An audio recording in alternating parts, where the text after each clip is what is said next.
going to teach you a little bit about irony. First of all, what is irony? You've probably heard people refer to things as ironic, but what do they actually mean when they say that?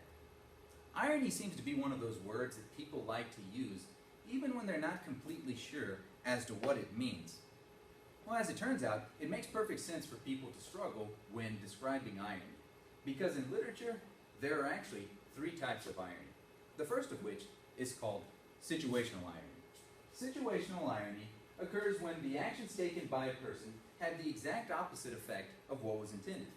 So in order for us to understand this concept, I'm going to have to go into storytelling mode for just a second. So for this first story, let's say that our boy Raul just had a wonderful 16th birthday party. What made it so great is that his parents bought him a gift, a special gift. They got him a car, but not just any car. They got him a 2008 Mustang GT, the very car that he's had his eye on for a very long time. Raul feels good about his car, but when a 16-year-old boy owns a 2008 Mustang GT, it's only a matter of time before he has to see what that little car's got. So he takes his car out to the drag strip, and he runs a few races.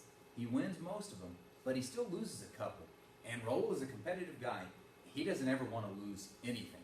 So he goes to his favorite uncle and he asks him, what can I do to make sure that I never, ever, ever lose another race? And Raul's uncle tells him that the only way he can guarantee never losing again is if he hooks that little Mustang up with some NOS. So Raul does just as his uncle instructed him to do. He goes out and he buys some NOS, he hooks his car up, and he goes out to the drag strip again the following week. He immediately goes up to the guy who drove the Camaro who smoked him last week, and he challenges him to a rematch. They line up next to each other, and you can feel the tension build. All right, it's palpable at this point. They're lined up, the light turns green, and the Camaro pulls out in an early lead. But Raul doesn't panic, because he knows something that the Camaro driver doesn't know. He's got a secret weapon today. He's got his NOS. And when the time is just right, he hits the switch, and immediately his engine explodes. How is this an example of situational irony? The answer is that everything Raul had just done was intended to ensure that he would never, ever, ever lose another race. But all that it really ensured was that he would lose that race and probably never get to drive that Mustang again. Same would be true if our boy Jose went on a date with a girl that he's had his eyes on for a very long time, and the date goes well. And before too long, one date turns into 3, 4, 5 dates. They're dating at this point, and Jose realizes something. He realizes that he's in love with this girl. And when a guy falls in love with a girl, he has to let her know that he's in love with her. So he wants to buy her something special. The problem is, our boy Jose is a little strapped for cash. He doesn't have a whole lot. So he thinks jewelry's out, can't possibly afford that. He next thinks chocolates, but he thinks, no, can't show up at her house holding a box of chocolates. I'll look like Forrest Gump. Can't have that. So the next thing he thinks is flowers. Girls like flowers. He'll buy her some flowers. He heads out to the store. He buys her a little bouquet of flowers. They're not the greatest flowers in the world, but they'll work. They're pretty. And she likes them. She'll appreciate it. But flowers aren't quite enough. So he heads over to Walmart and buys her a little cheap bottle of perfume. Now he's set. He's ready. He goes over to her house, knocks on the door, and she answers the door. They sheepishly exchange smiles, and he awkwardly hands her the little bouquet of flowers. She takes the bouquet. She smells it, pretends that they smell nice. And she tells him, hey, before we go out to the restaurant, we should go upstairs so I can put these in a vase. As they head upstairs, he notices something. Where she was holding the flower, she's beginning to develop little red whelps. And where she smelled the flowers, there's some whelps developing on her face as well. Jose is beginning to panic. He doesn't know exactly what to do about this, but he wants to distract her from this as quickly as he can. So as they head down the stairs, he tells her, hey, before we head out, you should probably try some of this perfume I bought you. It smells really nice. And without asking her, he gives her a couple spritzes. Now, immediately, she has an allergic reaction to this perfume, and she stumbles down the stairs, having a sneezing attack. She lands at the bottom of the stairs, suffering from her allergy attack with a broken arm and a broken heart. Why is this an example of situational irony? The answer is, all of Jose's efforts were intended to show the girl that he loves her. But in the end, all he ended up doing was breaking her arms and breaking her heart. Now, our second type of irony is referred to as verbal irony. Verbal irony is one that we're all familiar with.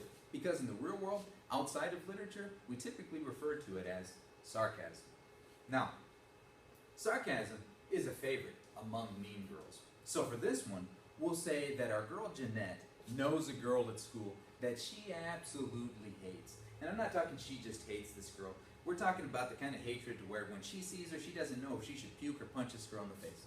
Well, this one day, that girl comes walking into class, and Jeanette looks up, and she realizes that that girl is wearing the most hideous outfit she's ever seen in her entire life. As the girl walks past Jeanette's desk, Jeanette looks up and she says, "Hey, you're looking pretty nice today." Everyone who hears that comment immediately knows that Jeanette does not mean that this girl looks nice. She in fact means the exact opposite. She means she looks tore up. She looks awful. This is verbal irony, sarcasm. The same would be true if you were to come home and your parents immediately tell you that they have some news for you. Your smelly, awkward, weird cousins are going to come spend the weekend with you. And to top it all off, they're going to be staying in your room. If your mother asked you, "So, are you excited about the weekend?"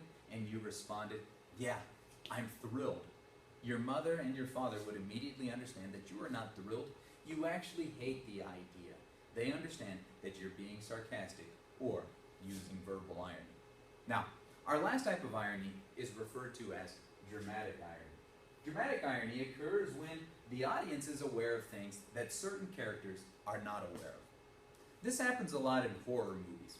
So for this one, say that you're watching a slasher film.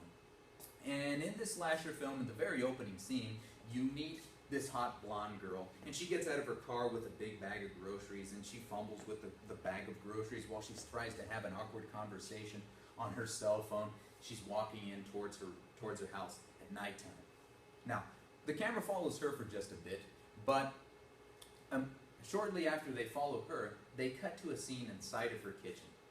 And in the darkness, in her kitchen, standing in the corner, we see a shadowy figure holding a large kitchen knife. What do we know that this hot girl doesn't realize? This little hottie is going to die.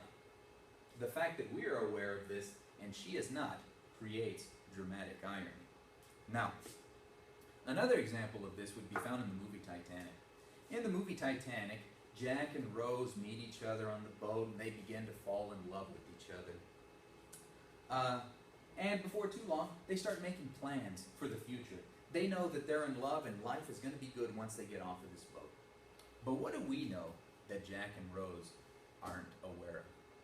That boat is going down, and things aren't going to go nearly as smoothly as they hoped they would.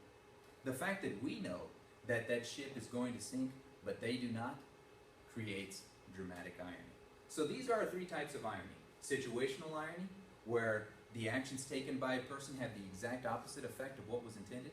Verbal irony, or sarcasm, and dramatic irony, where we, the audience, know things that certain characters do not know.